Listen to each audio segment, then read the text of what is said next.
All right, this is the regular village board meeting, Monday, March 25th, 2024, 6 o'clock.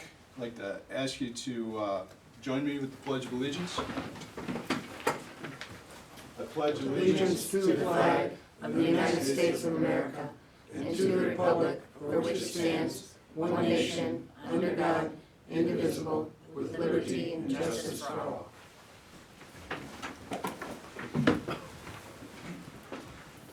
Clerk, call the roll. Trustee Hudson? Here. Trustee Maravka?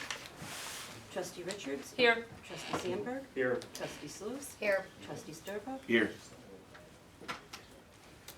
Public comments. Public comments? All right, if not, we'll move on to the consent agenda. You have the minutes for the March 11th, 2024 meeting. Approval of the payroll accounts payable. And the payroll and accounts payable payroll total of $60,926.28. The accounts payable for the period of 3/22/24 from the general fund, $57,095.86. $1,781 from the capital improvement fund, and from the business development district fund, $7,658.75, and from TIF number 2, $590,085.75, for a total of $656,621.36. Also on the consent agenda, there's a change in committee assignments. Shelley Maravka is going to move to the AOC committee, and Jackie Richards is going to move to Public Works committee. Does anybody want to remove any of those items from the agenda?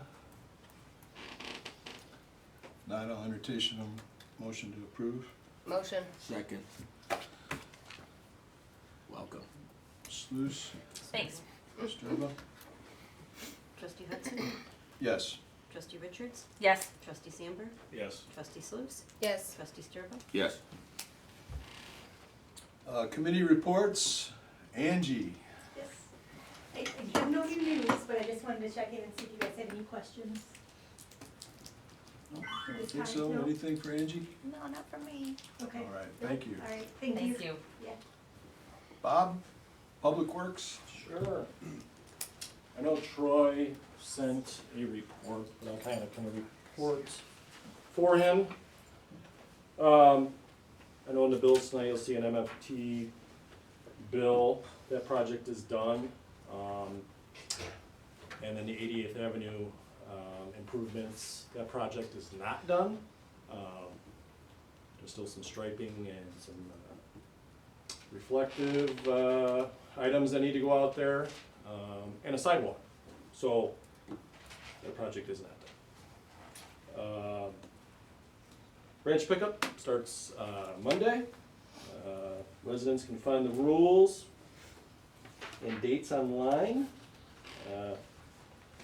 We put rules in place 2 years ago to kind of give us a better result with the branch pickup. So I attended 2 of the Q&As with the mayor and the chief that went for the downtown streetscape, that and trustee Richards was there. Went really well.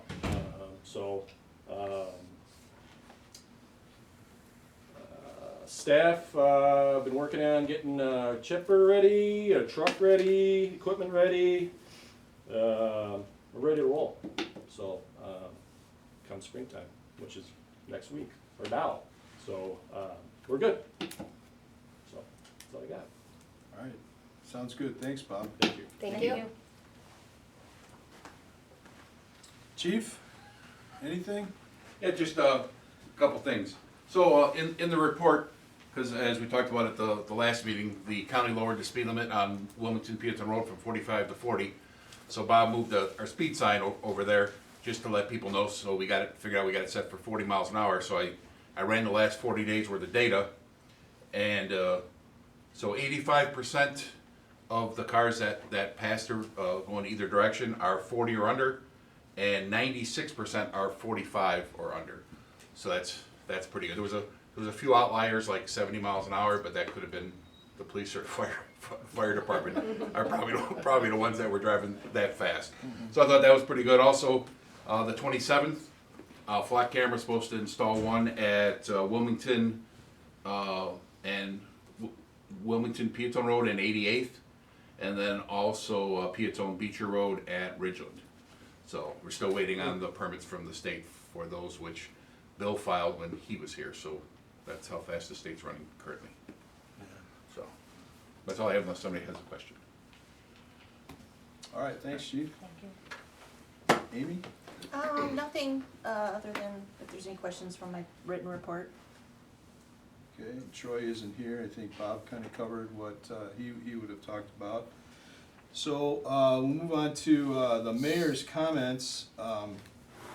I have a mayor's report that was left here by the mayor, and he wanted me to let everybody know that there's good news. The bank who owns the lot next to the bowling alley sent us a check for $50,000 to clear the lien that the village placed on the property for the demolition of that condemned house. So that is good news. You know, we got our money, some of our money back on that. And that covers all of our expenses. from Covers that. everything. Yeah. That's great. That's great. So that is good news. Also, he wanted me to talk about the streetscape project, and of course he does. He left me a lot of information here, so I'm going to kind of go quickly, but it's all good information, so I want to put it out there. The information campaign regarding this pending project is in full swing. Postcards were mailed to all residences and businesses in Peatone that detailed information about the project and the open house event on April 3rd. It also provided a way to sign up for the village's new e-newsletter, along with letting community members know about our new Nextdoor and Instagram pages. In addition to our Facebook page, which was previously established, all these steps were taken to ensure we reach as many people as possible with information about the project, as well as regular and timely updates once construction begins. In addition, there is now a downtown streetscape page on the village website, which includes facts and provides comprehensive overview of the project, a project map, alternate parking maps, and a place where road closures can be listed once construction begins.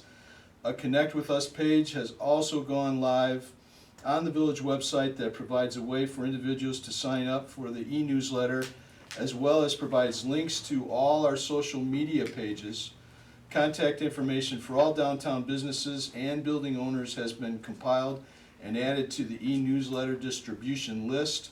All businesses have either been visited in person or contact by phone to gather any concerns and answer questions. Our e-newsletter will be sent out bi-weekly at a minimum. In addition to when news and updates regarding the project contain timely information and include a featured downtown business for each edition. The first going out tomorrow in the late morning. When the project starts, the village will help communicate all businesses want patrons to access their buildings or locations. Meet and greets with myself, the mayor, the public works manager, and the police chief at Game On and Cornerstone Coffee were held on Wednesday and Thursday of last week, respectively. I know some of the trustees were at those, and it sounds like they were attended pretty well.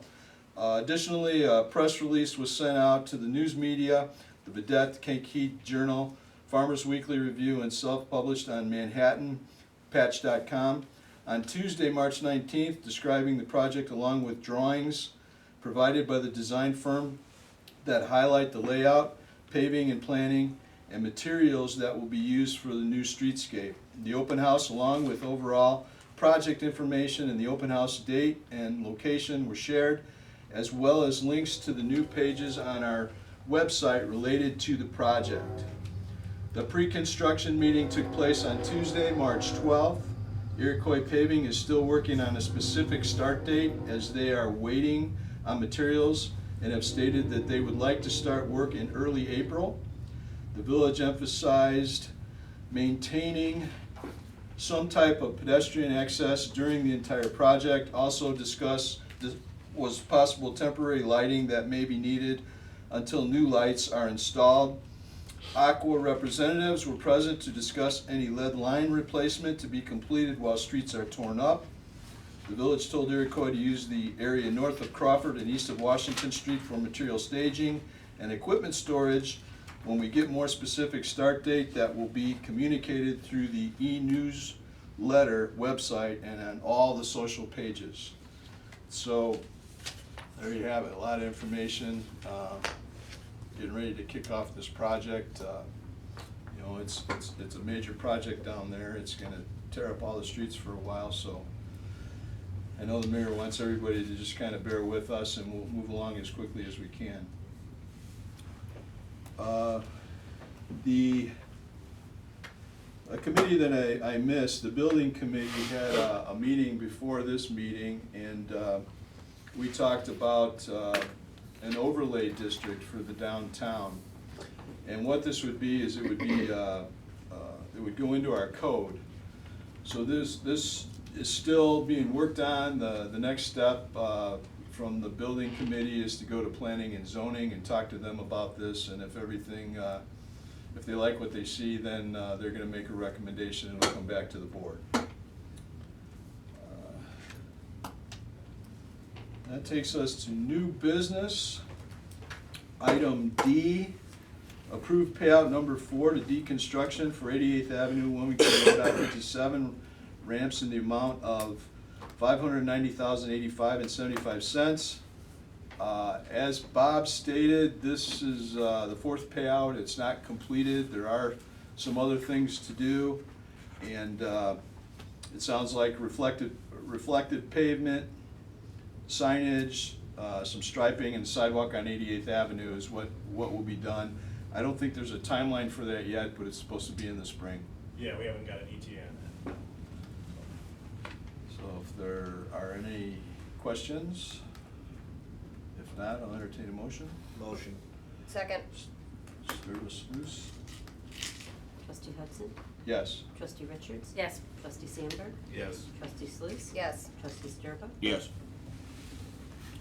Item E, approved final payout to Gallagher Asphalt for MFT street resurfacing in the Mill Trace subdivision in the amount of $343,931.36. It's done, it looks nice, and the great thing is it came in under budget. So unless anybody has any questions, I'll entertain a motion to pay that bill. Motion. Second. Sturba, Sluse? Trustee Richards? Yes. Trustee Sandberg? Yes. Trustee Sluse? Yes. Trustee Sturba? Yes. Trustee Hudson?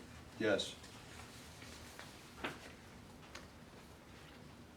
Item F, approve resolution authorizing the execution of a contract with TRIA Architecture for a village facility study.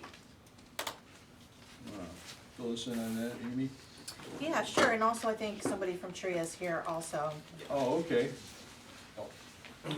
Good evening, my name is Ron McGrath, I'm one of the principals at Tree Architecture.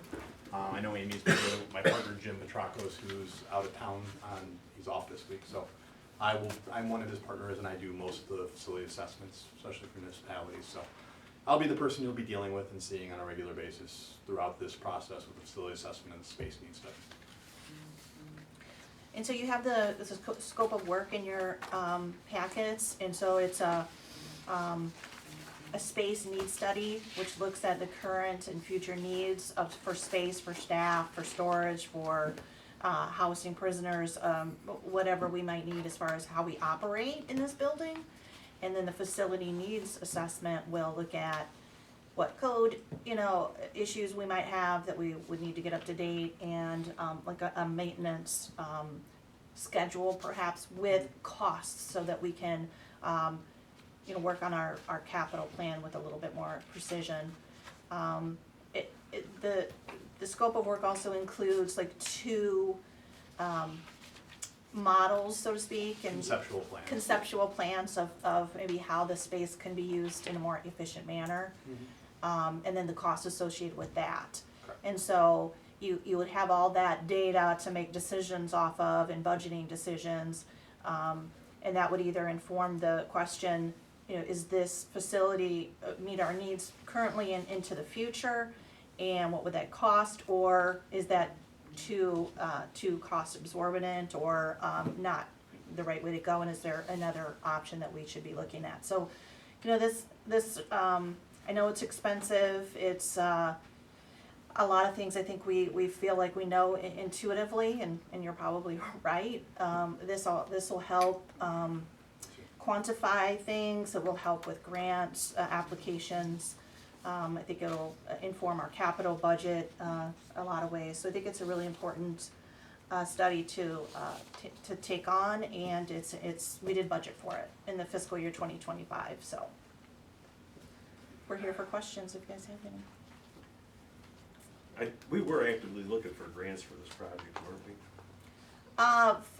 Not for the space study. Not We for the were space. looking for grants for the retail coach study or the business attraction and market, downtown market study. That's what we were looking for grants for and have applied for. But this one, I don't know that there's too many out there that cover this kind of thing, but I have never seen a grant that Yeah, I covers was just- actually I was- facility studies for yeah. the municipal buildings themselves. Is it just for this building or the public works building It's too? for Just this for one? all of our facilities, including Public Works out at Ratchie, this building, and the police department. So this would then give us a plan Mhm. going forward. I mean, obviously, whatever it is, it's not gonna Right. happen overnight, but Yeah, for the next 5, 6 years, whatever, something to chip away at. right, right. Okay, that's kind of the way I understood it. Yeah, typically we take as far as the facilities assessment, we'll take the items that we find, what we recommend things to be fixed, changed, code violations, things like that. We refer to it kind of as the what's broken plan. And we'll break it out, and we can spread it out over 3 years, 5 years, 10 years, however much time you want to spread that out to, with the only caveat that you don't want to spread it out too far, that you start having to add more things to the list before you finish the list. So you do want to keep it 10 years or less typically, otherwise we start getting into longer life cycle costs that the proposal doesn't cover, looking at 10, 20 years, 30 years down the road. So you want to keep it to like the 10 years or less in terms of the maintenance plan. As far as space needs, it's really creating a roadmap of what do you have, what do you need, and how do you get there. So whether, if the buildings that you have now are of adequate size, just not organized efficiently, and we can reorganize them, then we can talk about how you might want to think about phasing those in order to move people around and renovate one area to get it, area by area to fit annual fiscal budgets. Or if you wanted to rip the Band-Aid off and do it all at once, what would that cost and what would that take, so you can plan for it at a point down the road when it would be conceivable to be able to take on that capital endeavor. Will there be drawings and stuff that you'll give, like? There'll be conceptual drawings, so it'll Yeah. basically be simple floor plans of, Yeah. in that plan. There won't be any detailed mechanical drawings or anything like that. Yeah, nothing to show, yeah, no, that's all I was just wondering, cause I like the public works area is pretty big, and there's a building, like, if you would show, like, I would recommend, like, this kind of thing, or like here, adding a building onto here, or something like that, like Mhm. drawings like that, or? Yeah, that's the kind of conceptual planning. So we'll start with documenting, especially in space needs, we'll start by documenting what you have. So we'll measure the building Yeah. and measure all the spaces, so we have an inventory of what you have space-wise, and then we'll sit down and meet with you, each individual department that works in the building, or buildings, I should say. And we'll talk about what works, what doesn't work, where you're crowded, what area you have problems. We'll talk about what we see as problems from our walkthroughs and have those conversations, because not every village uses their space the same way. So we want to make sure that we're tailoring our recommendations for spaces to the way that you work and the way that you function, either now or the way that you wish you functioned, if you had the space organized properly. So we want to work with you in terms of making sure that we're giving you what you need as Peatone, not just what we think you should have based on, experiences with other villages. We want to get to know you personally. Me personally, I'd rather wait 6 months till we get into the streetscape a little more, so. See what that turns up. I hate to get too many irons in the fire, too many projects going at once. I understand it's just a plan. It's just where I'm at. I mean, we got a lot of what ifs, because we haven't even broke ground yet. I know we gotta do this sooner or later, but me personally, I'd just rather wait and see till after we get started uptown. Anybody else? Any comments on the idea?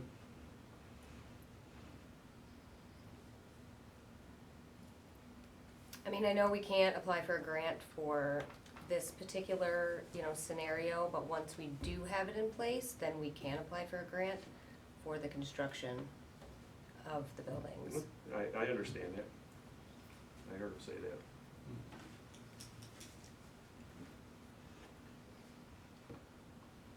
Okay, I mean, like Todd's saying, what he says makes sense. Wait a couple months, see what happens downtown. Something pops up and ends up costing money. At least it's not going right away. I mean, we can reevaluate it and like I would think by June we would know what's happening. If they're starting by April, they're gonna have everything opened up by May. Right. So by June, I mean, you're talking 2 months. Reevaluate it there and stuff. Especially the only thing that scares me, they start popping those sidewalks open, those old coal chutes or something. Then we gotta figure out who's gonna pay to fill those up and everything like that. So that's my one worry. What do we do since this is already in the budget and approved, and if we say let's wait 6 months, is this going to, do we have to reapply for this and re-put this in the numbers?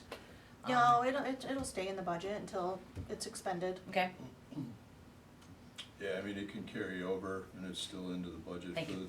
the rest of the year. Actually, if something unexpected comes up, I mean, we're probably gonna know that before the project is completely done. Oh, you yeah. know. I agree. That's what I'm saying. Just like, Most of that stuff is gonna come when underground. Right. Obviously, so, yeah. So, I mean, unless somebody has a motion on this, we'll just move it till later in the year. I'm okay with that. Wait a few months. yeah, I would say June. That'd be a good time. We're not going anywhere, so. Thank you. I mean, Yeah. not tonight, I will leave. Well, but- well, I mean, I hope you can understand, we got Oh, a no, large, absolutely. large project that we're getting involved in, and, Absolutely. we've worked real hard on it and cut it down and tried to get the budget the way it is, but there's always unknowns with construction. Oh, for so, sure, absolutely, especially when you're doing renovation work of any kind, and you're right, as soon as you have the hole in the ground is when you will know if there's major issues or not, and there's always possibilities for minor things after that, but it's the hole in the ground that's the problem. Yeah, So Never once you have that done, you Never usually- scary till you put the shovel in the Yeah, ground. exactly, so. as long as you're still in business, we'll come back and visit with you. I can promise you we will be. I have plenty of projects to keep us in business till then. But yeah, I'll be happy to come back in a couple months, just let me know and we can talk then. Okay. Thank you. Thank you very No much. anything on that, right? No motion or anything? No, Okay, no motion is Okay. necessary. all right. All right, then, I need a motion to close the regular session and to go into executive session. This is for, collective negotiation matters between the public body and its employees for their representatives or deliberations concerning salary, schedules, or one or more classes of employees. And there will not be any action when we come back. Motion. Second? Sluse, Richards? Trustee Sandberg? Yes. Trustee Sluse? Yes. Trustee Sturba? Yes. Trustee Hudson? Yes. Trustee Richards? Yes.